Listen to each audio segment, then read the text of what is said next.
Una madrugada cumpliendo una orden estricta, 6 hombres armados llegan a un humilde hogar. Tumbaron las puertas y no le quitó la vida a 4 hermanitos, al padre y a la mamá. Solo una criatura aquella noche quedó viva. Detrás de una estufa vio la escena con dolor. No gritó por miedo a que le quitaran la vida. Tenía 6 añitos, qué impotente situación. Se ha quedado sola y el que destrozó su vida. No imagina el daño que esa noche le causó.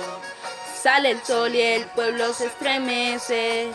Hay llanto, dolor y miedo. Alguien llora sin consuelo, sin entender qué pasa.